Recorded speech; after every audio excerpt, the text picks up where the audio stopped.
1980년대 중동 이란에는 호메이니 정권이 들어서서 신정체제가 구축되었습니다. 신정체제라 하면 정치와 종교가 하나가 되어서 종교가 정치를 지배하는 그러한 체제를 말합니다. 그때 이야기에 소라야라는 여인에게 있었던 투석형, 그래서 스토닝이라는 영화가 제작되어서 사람들에게 현대의 시대에도 이와 같이 끔찍한 일이 실제로 벌어지고 있다 하는 일들을 본 것을 영화로 우리가 알고 있습니다. 사람들에게 이 영화가 주는 여러 가지의 감정들이 있을 겁니다. 아니, 이러한 것이 21세기 현대 시대에도 상존하는가? 예, 이슬람 국가인 나라에서는 아직도 이러한 투석형 스토닝이 존재합니다. 뿐만 아니라 실제가 아니어도 얼마든지 어느 시대든지 물리적으로는 아닐지라도 어느 시대나 이러한 일들은 굉장히 많습니다. 오늘날 한국사에서 가장 문제가 되는 일들은 바로 인터넷상에서 악성 댓글이 올라오고 또 사실과 다른 일들이 유포가 되고 왕따가 되고 하는 일들이 너무도 많이 사실은 실질적으로 정신적인 영적인 그런 스토닝이 얼마나 많은지 알 수 없습니다. 오늘 본문에는 바로 그와 같은 일들이 벌어지고 있는 현장이 본문입니다. 혹 어떤 분들은 성탄 주일인, 성탄절이면서 또한 주일인 오늘 왜 이와 같은 본문을 잡았느냐고 오해하실 수 있을 겁니다. 저는 성탄의 목적은 단 한 가지라고 생각합니다.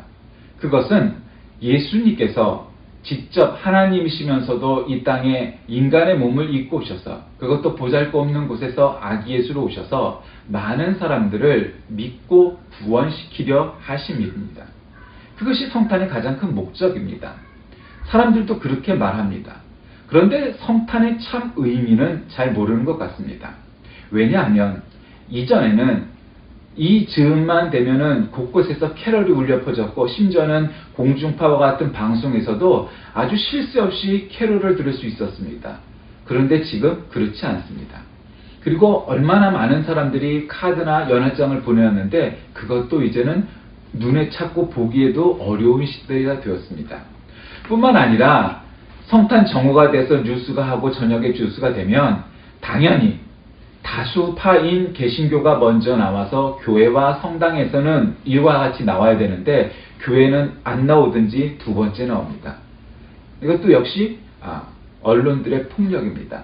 그것은 우리가 개신교이기 때문이 아니라 항상 뉴스는 객관적이어야 됩니다. 다수당이 먼저, 소수당을 나중에 합니다. 그래서 심지어는 대통령과 총선거에서의 기호도 다수당이 1번을 갖게 됩니다.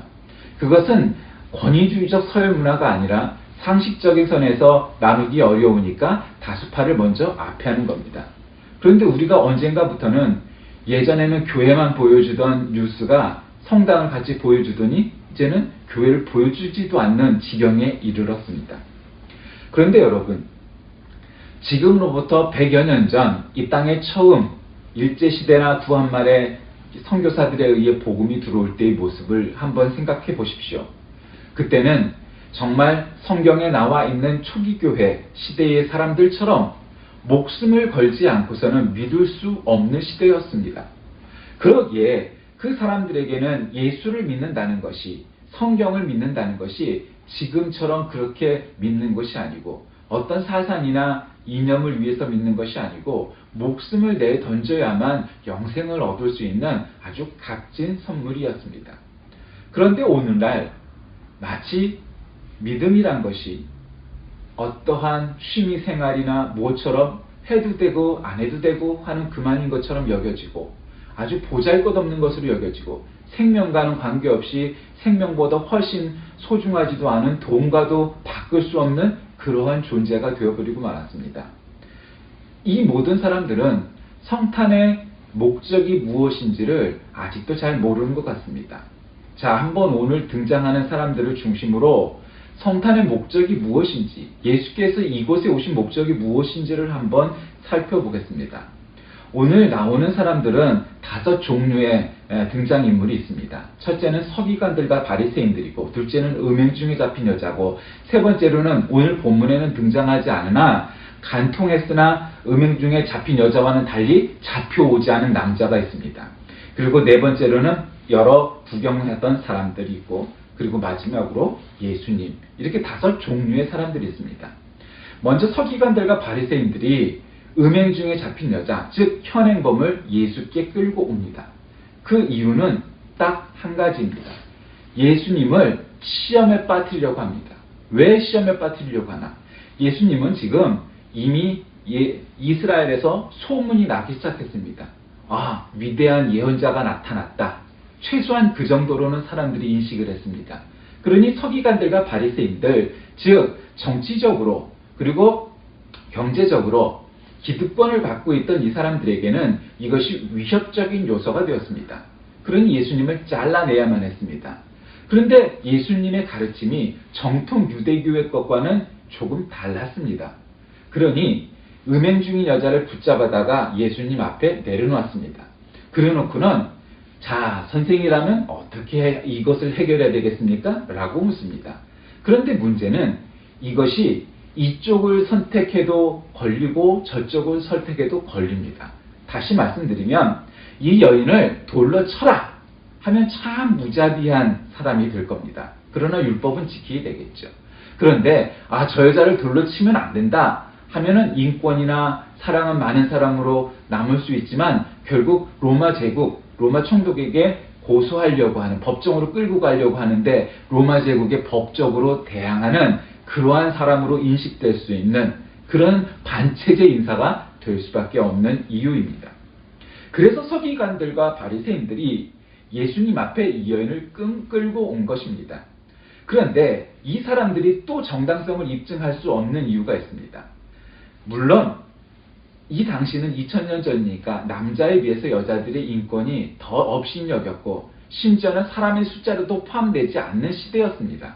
그러나 간통한 남자와 여자는 사실은 쌍벌죄의 적용을 받아 마땅하죠.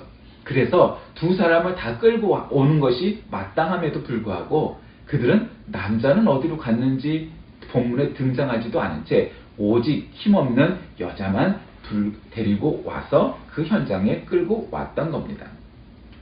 그것이 바로 서기관들과 바리새인들이 예수님을 시험하려고 하고 사람들에게 시험하려고 하고 그 여인을 어려움에 빠뜨리려고 하는 나쁜 의도를 보게 됩니다. 사람들은 어려서 세상 사람들은 혹은 이 나라는 대한민국이고 민주주의니까 혹은 사람들은 선한 의지를 갖고 무엇인가 다가가려고 생각한다고 합니다. 그렇지 않습니다. 선한 의지를 가지고 살려는 사람도 있지만 겉으로는 선한 척하면서 그 속으로는 아주 마귀의 시험에 들어 어마무시하게도 상상할 수 없는 큰 악행을 저지르고 있는 사람들이 세상에 많습니다. 오늘날에 이 나라가 이 지경이 된 까닭도 바로 그러한 자들 때문 아닙니까? 서기관들과 바리새인들이란 단지 종교적 기도사에 끝나지 아니하고 사실은 정치적인 그리고 종교적인 경제적인 즉 이 나라의 기득권을 갖고 있는 그러한 사람들을 말합니다. 어느 시대나 그런 사람들이 존재합니다.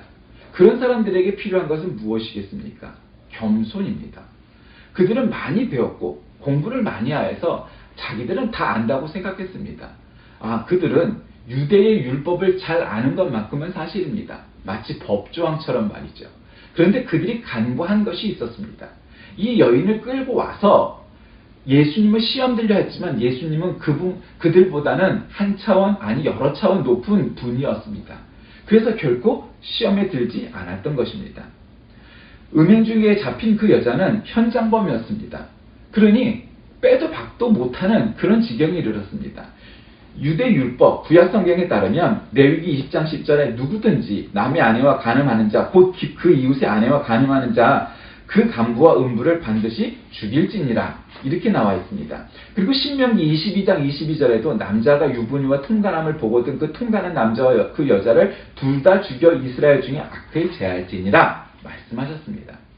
다시 말씀드리면 구약 성경은 음행한 여자를 현장에서 죽여라 말하지 않고 그 둘, 즉 박수도 손뼉도 양손이 부딪혀야 소리가 나듯이 남자와 여자를 공정히 대하라고 나와 있습니다.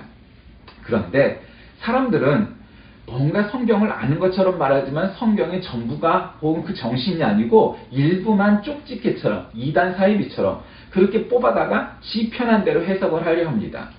바로 서기관들과 바리새인들이 그러했습니다. 그래서 남자는 어디 갔는지 오도가 안 되었고 여자만 붙잡아 온 것입니다. 그리고 그 간통한 남자는 성경에 드러나지 않습니다. 어쩌면 상상력을 동원해서 이 사람은 힘 있는 사람이었을 겁니다. 그래서 돈푼 깨나 있고 요즘 시쳇말로 방귀 깨나 깨는 사람이니까 사람들에게 나 좀 봐주쇼 하고 도망 나왔을 겁니다. 그러니 이 남자는 보이지 않습니다. 그러면 이 남자가 이 현장에 없으니까 그 죄를 저지르지 않은 걸까요? 그것과는 전혀 관계가 없습니다. 그저 단지 이 여인과의 차이는 이 남자가 뭔가 힘이 있어서 그 현장에서 벗어날 수 있었다는 것 말고는 아무런 다른 바가 없는 존재입니다. 그리고 네 번째로는 사람들이 나타나죠. 일말의 양심은 있습니다. 여러분, 이 시대의 사람들은 분명 많이 공부한 사람들은 아닙니다. 그러나 이스라엘의 특수성이 하나 있는데 그들은 최소한 일주일에 한 번씩 회당에 가고 또 가정으로부터 모세의 율법을 배웠던 사람들입니다. 그러니 다른 건 몰라도 이 사람들은 유대의 율법을 정확히 알고 있는 사람들이었습니다. 그러니 남자와 여자가 공평하게 붙잡혀온 것도 아니고 남자는 온데간데 없고 여자만 있는 이 현장도 이게 뭔가 꺼림칙했을 겁니다. 분명 이와 같은 범행은 현장 범일 수밖에 없고 따라서 그것은 남자와 여자가 동시에 붙잡혀 왔어야 정상적인 상황일 것입니다. 그런데 유대율법을 어려서부터 잘 암송하고 배웠던 이 이스라엘 사람들의 눈에 남자는 온데간데 없고 여자만 있는 이 현장이 뭔가 이상했을 겁니다. 일말의 양심은 있고 유대율법에 대한 이해도 있었습니다. 그러니 그 사람들은 돌을 들어 그 분위기에 휩쓸려서 치려 했다가도 그 돌을 내려놨습니다. 왜냐하면 꺼림칙했기 때문입니다. 그 사실 자체가. 그리고 예수님께서 먼저 죄 있는 자가 돌로 치라 하시는 그 말씀이 그들의 양심과 그들의 신앙을 찔렀던 것입니다. 그들은 결코 그럴 만한 능력도 그럴 만한 의인도 아니었다는 것을 본인들이 알았기 때문입니다. 만약에 오늘날 이 시대에 먼저 죄 없는 자가 돌을 들어 쳐라. 그러면 어떻게 할까요? 저는 자신할 것 같습니다.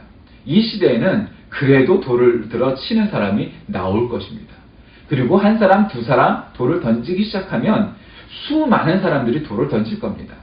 이 시대가 2000년 전 이스라엘보다 지식적으로, 재정적으로 많이 충만한 시대가 되었음에도 불구하고 오히려 인간적으로 그리고 양심적으로 또 특별히 영적으로 더 풍성하고 높은 수준의 문화와 수준을 자랑한다고 결코 말할 수 없기 때문입니다. 오늘날 많은 사람들이 착각하고 있는 바는 바로 그와 같은 일입니다. 우리가 이 시대에 문명을 이루었기 때문에 이전의 시대보다 우리는 더 많은 지식을 갖고 있고 더 많은 재산을 갖고 있고 더 많은 학식과 정보를 갖고 있으니 우리는 이전 시대의 사람들보다 더 잘 살 수 있고 이전 시대 사람들보다 더 옳은 판단을 한다고 여기는 태도 말입니다. 그것은 착각입니다.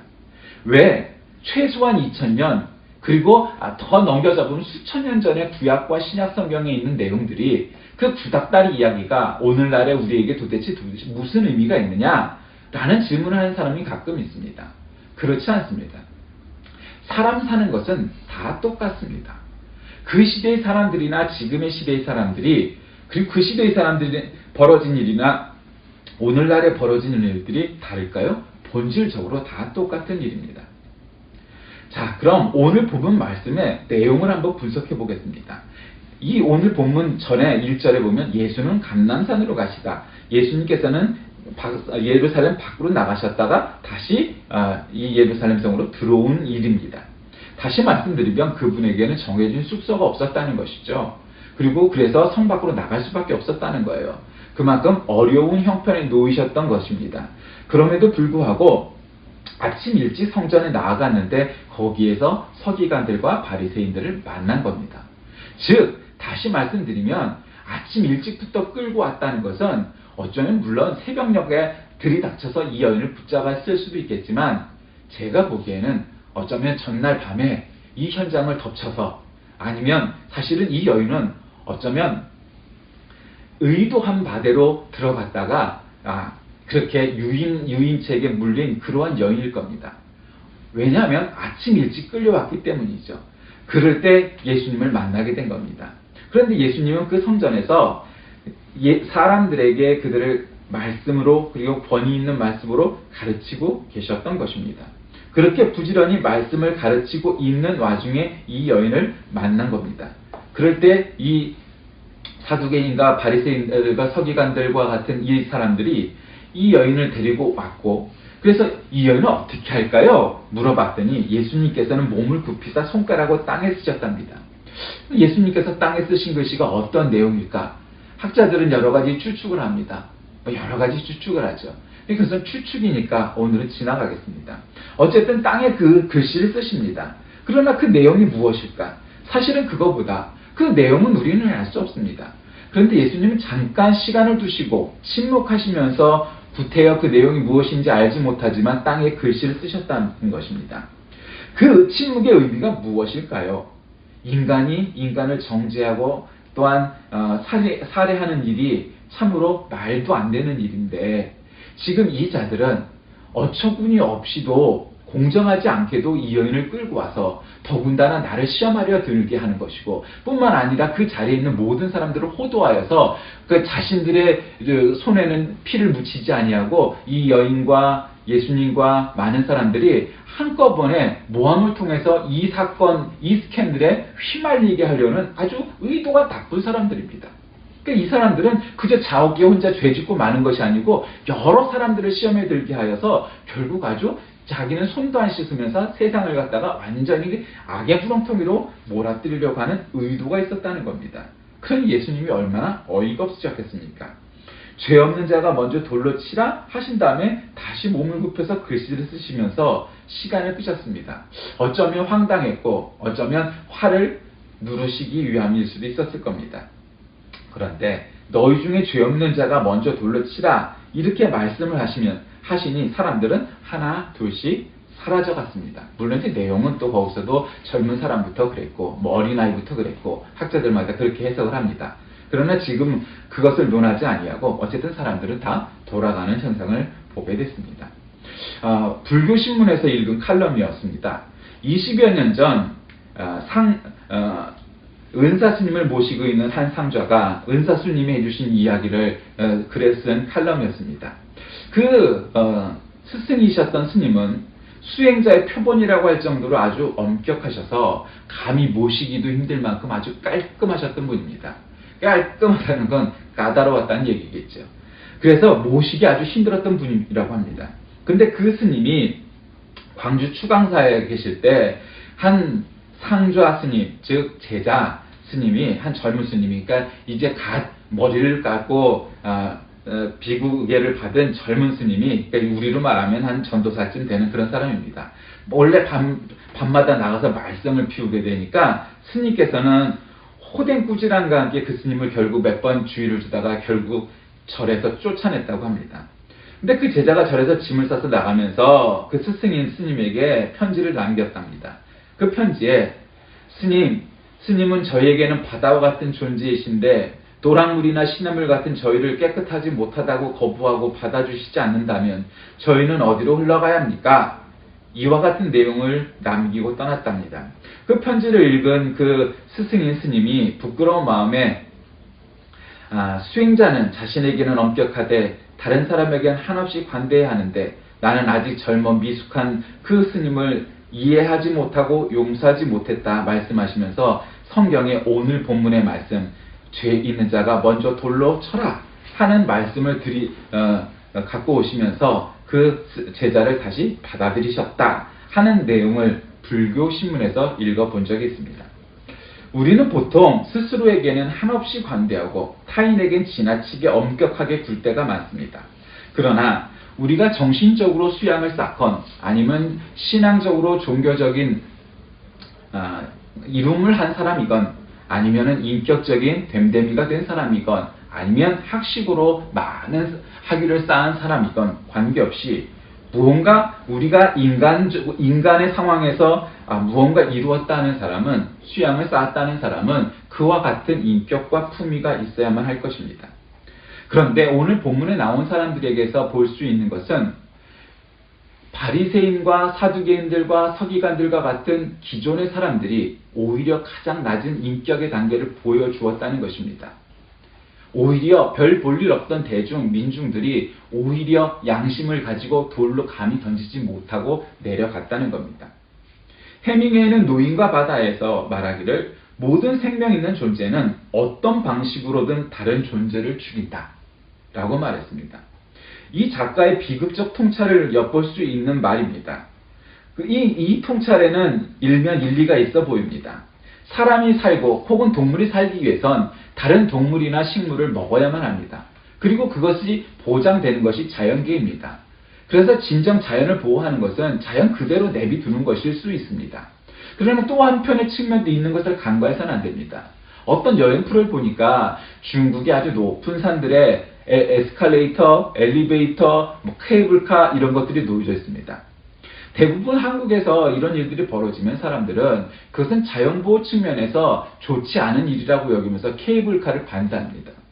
저는 제 생각은 전문적인 식견이 아니지만 그러나 저는 이런 의견을 갖고 있습니다.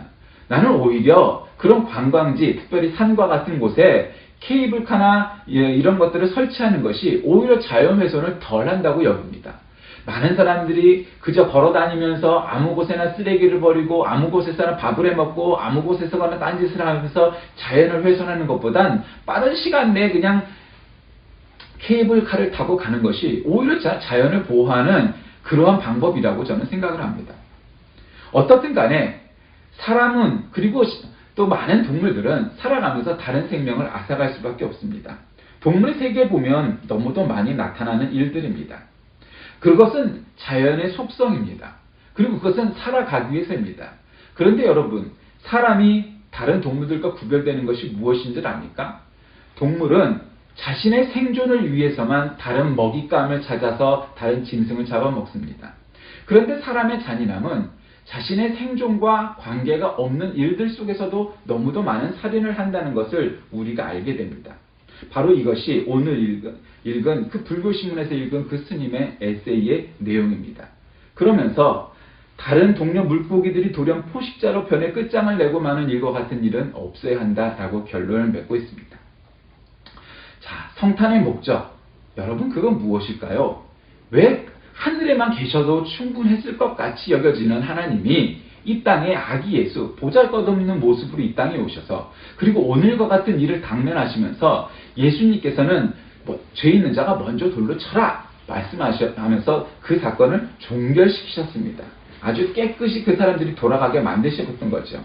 그리고는 어떻게 했습니까? 그러자 그 사람들은 모두 돌아갔습니다. 그리고 맨 마지막에 이렇게 말씀하시죠. 나도 너를 정죄하지 아니하노니 가서 다시는 죄를 범하지 말라. 그리고 그 다음 절에 좀 뜬금없이 또 말씀하여 이르시되 나는 세상의 빛이니 나를 따르는 자는 어둠에 다니지 아니하고 생명의 빛을 얻으리라 말씀하셨습니다. 여러분, 좀 뜬금없지 않습니까? 11절까지 계속 이 가늠하다 성전에 붙잡혀온 여인에 대해서 이야기하다가, 그래서 11절에는 결론으로 내가 너를 용서하니까 다시는 가서 죄를 짓지 말어 하고 결론을 내렸으면 그 내용은 우리가 충분히 이해할 수 있는 전개입니다. 그런데 참 뜬금없이도 12절에 나는 세상의 빛이니 나를 따르는 자는 어둠에 다니지 아니하고 생명의 빛을 얻으리라. 이 말씀은 나를 따르지 않는 자, 나의 가르침과 나의 말씀에 순종하지 않고 배우지 않고 깨닫지 않는 자는 한마디로 어둠에 다니는 자, 생명의 빛이 아니라 어둠의 죽음을 맞이할 수 없는 자라는 것을 말씀하시는 겁니다. 여러분, 오늘날의 시대는 소위 미국의 공교육이 세속화되고 세상이 세속화되고 하면서 메리 크리스마스가 아니고 해피 홀리데이가 된 시절이고, 이젠 캐롤이나 예수보다는 오히려 산타와 다른 무엇들이 마치 장사 속으로 더 많이 널려 퍼지는 시대가 되어서 도대체 이 성탄이 주인이 예수님이신 건지 아니면 산타인 건지 아니면 또 다른 사람들의 즐거운 파티날인 건지 구분할 수 없을 만큼 세속화된 시대에 살고 있습니다. 저는 이 시대에 오히려 초기 교회 시대의 순교자들과 이 땅에 복음을 들고 온 선교사들과 그리고 그들의 가르침을 배우고 따라 주님 앞에 무릎 꿇고 신자가 되어 목숨을 내걸고 신자가 되었으며 이 나라의 어둠의 시대에 이 나라의 구국의 횃불을 들었던 이 나라의 많은 초기 그리스도인들 선배들처럼 어쩌면 그렇게 목숨을 걸어가면서 예수를 믿고 신앙을 지키는 것이 어려웠던 시대에도 그것을 해냈는데 1000만이 넘는 그리스도인이 있다고 정부 발표입니다. 1000만이 넘는 그리스도인이 있다고 밝혀낸 이 시대에 아직도 성탄의 목적은 까마득히 잊은 채 아직도 2000년 전 오신 예수님은 알지도 못한 채 뭔가 나는 바리새인처럼 사두개인처럼 서기관들처럼 아니면 가늠한 그 남자와 여자처럼 아니면 저 사람들처럼 그렇게 살고 있는 건 아닌지 말입니다. 여러분, 우리가 설교를 들을 때 예수님의 입장에 서는 것 그것도 필요합니다. 왜? 예수님을 이해하고 말씀의 이해를 위해서입니다. 그거 목사가 제일 잘하는 일입니다. 그런데 여러분, 우리가 말씀을 들을 때 그 입장에만 서는 것은 굉장히 편린적인 일부분의 일입니다. 오늘 이 말씀을 기준으로 본다면 여러분이 사두개인이 되고 서기관이 되어야만 합니다. 여러분이 그 가늠하다 붙잡힌 여인이 되고 현장에는 없었지만 안 왔던 그 남자가 되고 또 그 현장에 묻던 사람들이 되어야만 합니다. 그렇게 말씀을 다각적으로 이해할 때 이 말씀이 왜 우리에게 주어졌는지를 이해하게 되고 마지막으로 예수님이 왜 이렇게 행하셨는지 이해할 수 있게 되는 것입니다. 그저 동화책처럼, 동화가 나쁜 것은 아니지만 우화집처럼 그저 결론만 내면서 간음은 나쁜 거야 아니면 돌을 들어 칠 수는 없어 그러한 몇몇 개의 결론만으로 이 말씀을 이해하기 시작한다면 우리는 굉장히 문자주의적인 사람이 될 수밖에 없고 그 짧은 지식 속에 그 짧은 십견 속에 많은 지식과 많은 인격이 매몰되고 말 겁니다. 그러나 이 말씀을 통해 내가 서기관이구나, 내가 가늠하다 붙잡혀온 그 여인이구나, 내가 그 여인을 아무 생각 없이 돌로 치려 했던 그 일반 민중이었구나 라고 깨달아지는 것이 이 말씀을 제대로 이해하고 배우고 깨닫게 되는 순간입니다.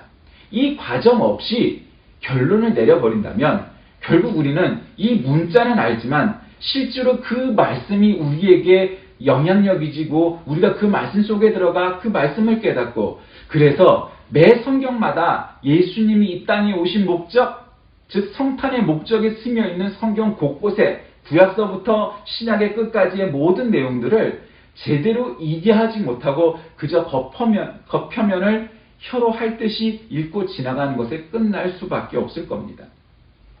오늘날 이 시대엔 잘난 척하는 사람들이 너무도 많습니다. 대통령 자격이 없으면서 대통령을 한 사람, 장관 자격이 없으면서 장관을 한 사람, 비서관 자격이 없으면서 비서관을 한 사람, 국회의원 자격이 없으면서 국회의원을 한 사람.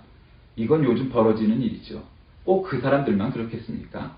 바로 당신이, 바로 여러분이 그 사람입니다.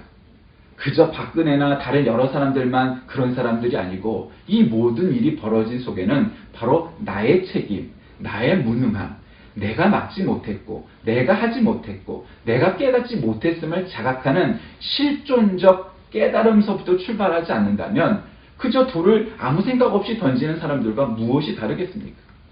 그것이 아닙니다. 성경은 죄 있는 자에게 돌로 치라고만 말씀하시지 않습니다. 그것은 구약적인 선택입니다.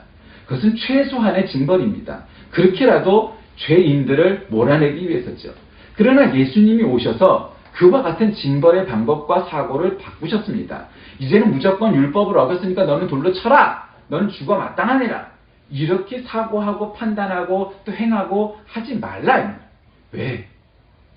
그 사건의 내면을 행간을 살펴보면 악의적인 서기관들의 숨은 의도가 있었고 또 영문도 없이 그 사건에 휘말렸던 그 여인도 있었고 그리고 어쩌면 그 서기관들과 연루가 되어서 그것을 조작했을 가능성이 아주 짙은 그 현장에서 빠져있던 가늠한 남자가 있었고, 또 그 현장에서 그저 여론몰이에 일어나서 그래 율법은 저렇게 말씀했으니까 돌을 던지는 것이 맞아 라고 판단했던 많은 민중들이 있었고, 그 속에서 예수님은 그 모든 사람에게 말씀을 제대로 가르치시고 깨우치게 하셨습니다.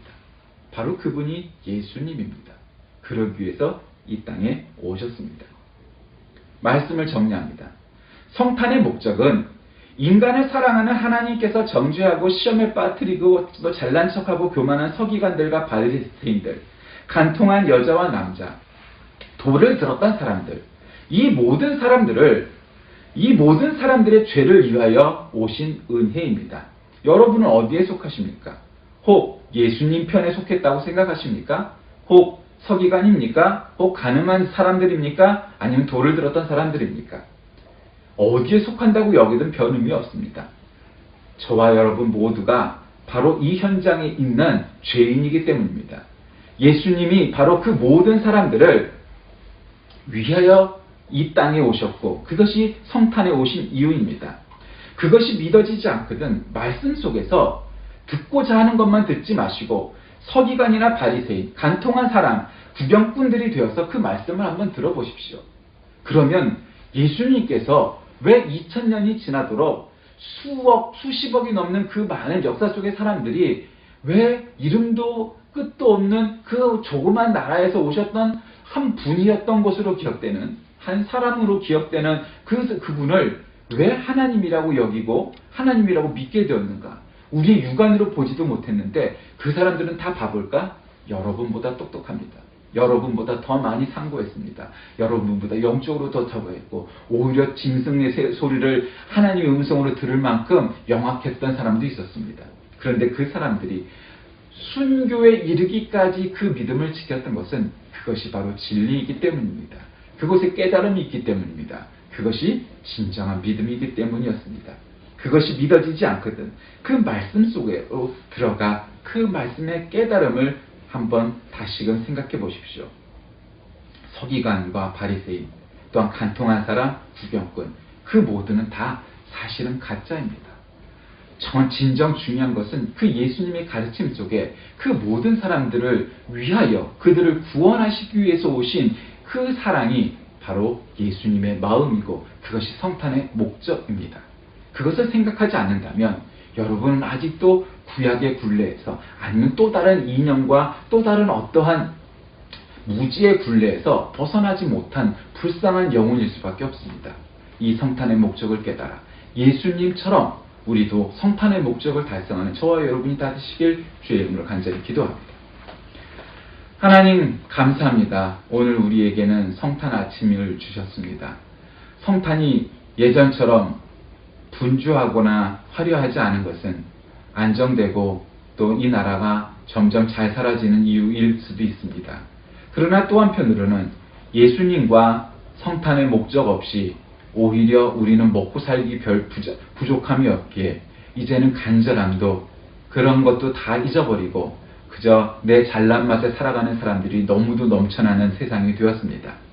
그래서 예수님 없이 정치하고, 예수님 없이 경제하고, 예수님 없이 학문하고, 예수님 없이 인생을 살아가는 것이 별 상관없다고 여기는 시대가 되었습니다. 그러나 그들이 깨닫지 못한 바가 하나 있습니다. 그것은 바로 성탄의 목적을 모르고 예수님 없이는 지옥에 갈 수밖에 없고 그들의 죽음은 사망일 뿐이라는 것을 깨닫지 못합니다.